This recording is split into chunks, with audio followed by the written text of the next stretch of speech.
தருமபுரி மாவட்டம் ஒகேனக்கல் காவிரி ஆற்றில் வினாடிக்கு 12,000 கன அடி நீர்வரத்து உள்ள நிலையில் தடையை மீறி குளிக்கும் சுற்றுலா பயணிகள் நீராடி வருகின்றனர்.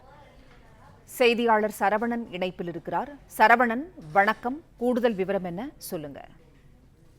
வணக்கம். தருமபுரி மாவட்டம் ஒகேனக்கல் காவிரி ஆற்றில் மாவட்ட நிர்வாகம் நேற்று முன்தினம் நீர்வரத்து 19,000 கன அடியாக இருந்தது.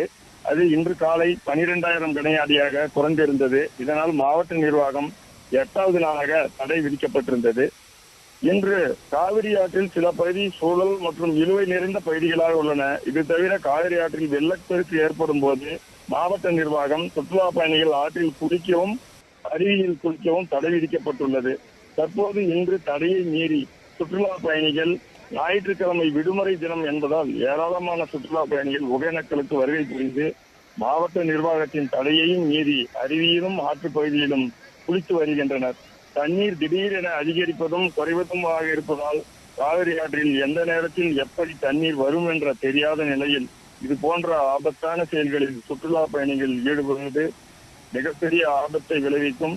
இந்த அறிவிப்பையும் மீறி காவிரி ஆற்றில் சுற்றுலா பயணிகள் அருவியில் குளித்து